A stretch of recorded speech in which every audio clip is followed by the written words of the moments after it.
Bumaba na kami ng Wakakusa bus. Dito kami ngayon sa Kenchomei.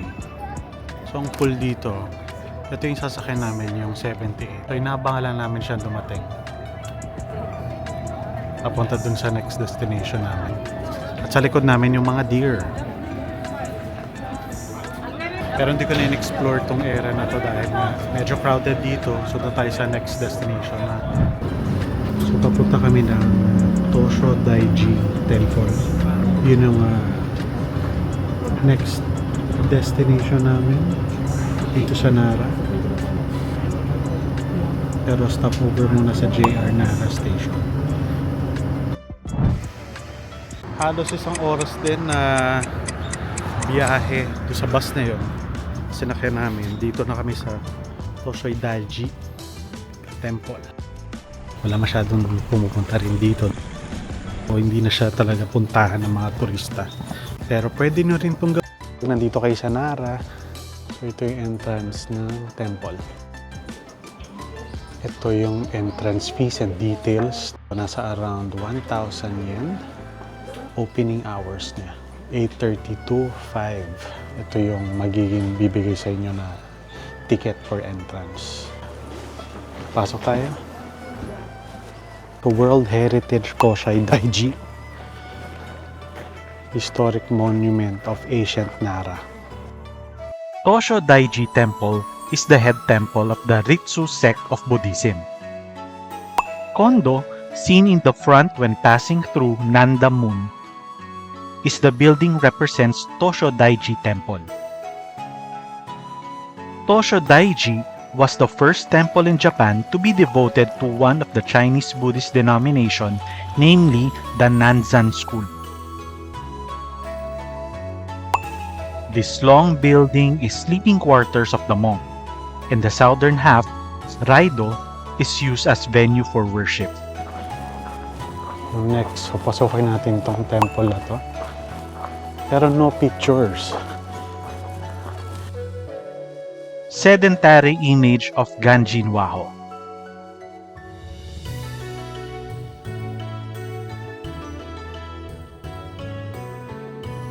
View the World Heritage, Tosho Daiji, through your eyes.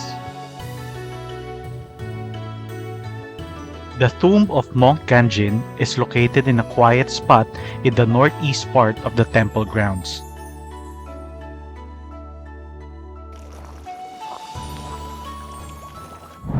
Papunta kami sa isa pang temple. Halos lahat naman na tao naglalakad na kasi yung papunta kasi doon sa next temple, kailangan mo pa sumakay ng bus. Yung bus parang maghihintay ka pa ng 20 minutes. Ganda ng mga bahay talaga sa Japan.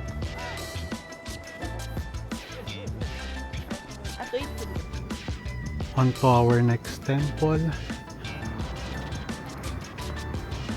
Yakushi Temple. Nag-start siya ng 9. Sasarado siya ng 5. World Heritage Historic Monuments of Ancient Nara. Yakushi. Pasok tayo sa loob. Explore natin saglit kung ano bang itsura nito. Yakushiji Temple is a temple with a 1,300-year history that was established by Emperor Tenmu to pray for the recovery of his consort, who would later become Empress Jitu, from an illness. Yakushiji Temple was the first temple in Japan to be built with 2 pagodas. Key Shopping Street. Tagal na naging biyahe namin kaya dito na muna kami kakain bago kami bumalik sa or pumunta sa next destination namin. Ano muna? Lunch merienda. So una namin dito try ito parang fried na squid ball. Kung squid ball man siya. Habang bumibili si Sid, tingnan kayo sa loob.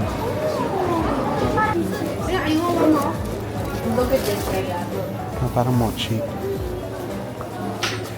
Yung sa ano kay Doraemon. Hindi ko pa rin sure kung ano to. Sana parang fishball lang.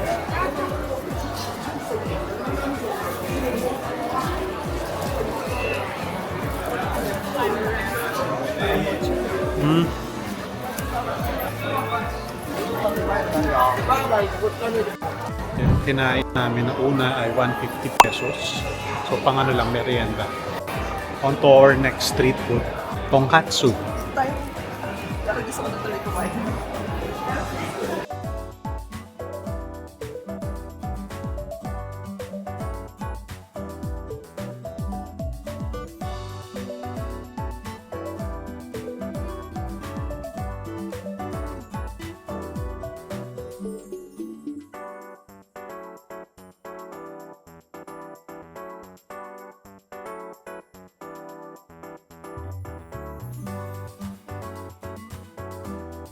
Marami naman makakainan dito.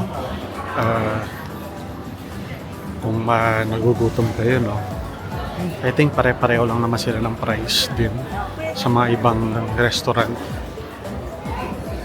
na nakikita namin so far.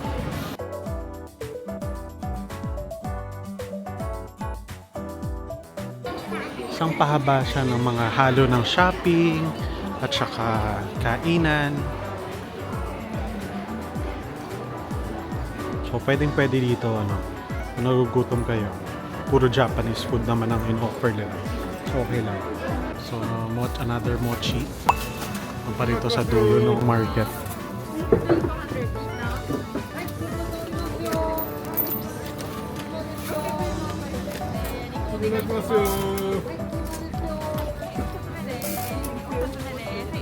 Thank you.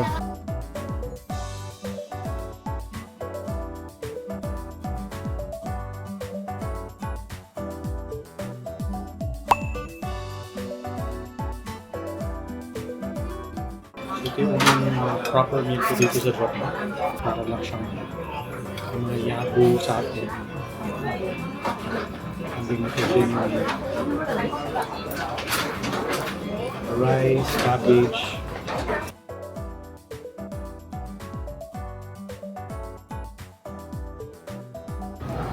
Yan, so dito kami magde-dessert sa syempre favorite ng lahat. Favorite natin, Yakult.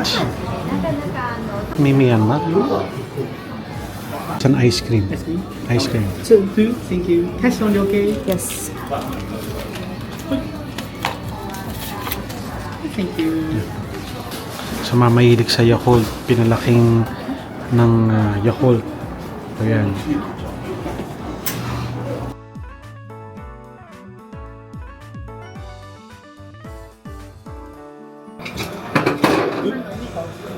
Lasa mo yung Yakult.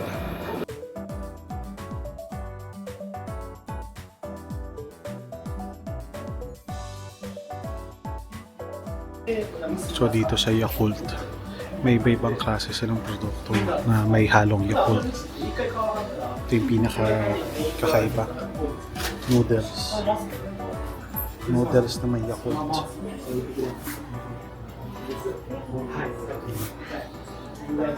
Even mga mga beauty set. Ayan, may Yakult.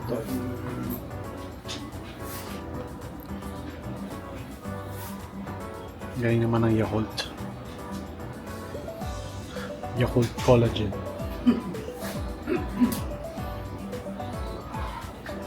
I'm pala try me.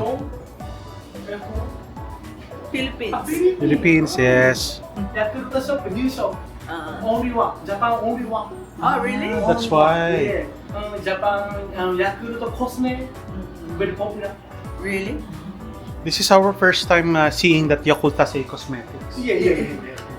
We thought only drinks. Food, Yakult Swallows, Yakult Japan baseball culture. 21 pro baseball team, number one mascot. Ah. Very popular mascot. Mm. I only know the drinks. I'm surprised. Philippine soccer, football, Philippine popular sports. What? Ah, basketball. Boxing. And boxing. Manny Pacquiao? Manny Pacquiao. 엄마야. Yes. Sorry. Oh. So I only know Itui from baseball. Yeah. Yeah. So Because of physical 100. Pacquiao. Yeah, Manny Pacquiao. Soda. Ito nga yung unang Yakult and only na Yakult shop na dito sa Japan. sa area na may iba't ibang produkto nila. Only made in Japan? No supermarket. Oh, Yeah. only here. Yeah. And this is my first time seeing the official mascot. This is the mascot of Yakult? This company mascot. Ah, okay. Yakult, this shop, Nara Yakult Company shop. Okay. Nara Yakult Company mascot. So bumili kami ng pancit canton na iba-ibang lasa. Tsaka yung this one. And this one. Ang laman niya ay ito.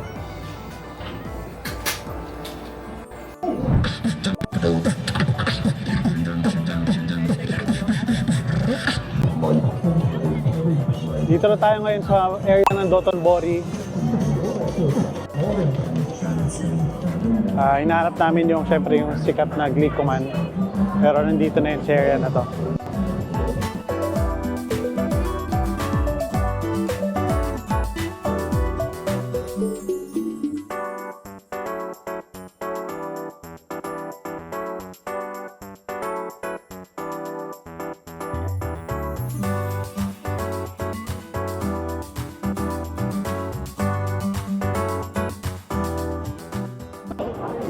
Sumaglit lang kami dito sa Glicoman. Pero ang purpose talaga namin is maghanap ng makakainan. Daming tao. Ito lang yung nakita namin street food dito na pwedeng kainan. Ito yung taco. Kaya kami magtatakoyaki. Okay. Trying takoyaki dito sa area ng Dotonbori. So, authentic takoyaki dahil nandito tayo ngayon sa Japan. Mainit, sobrang init.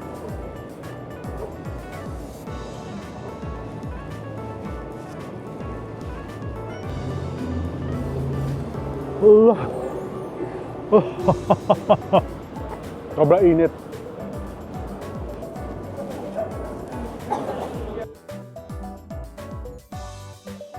Oh, sa mga Pinoy dyan, mayroong mabuhay dining bar dito sa Dotonbori. O kasi mga Filipino food, ayan o. Filipino food. Nasa lugar naman tayo ng Kyoto. So may mga pupuntahan din tayo doon, may mga gagawin tayo activities. Hindi masyado ginagawa at pinupuntahan. Sa ngayon, ready na kaming bumalik ng bahay, kaya kailangan na nating tapusin ito. Bye!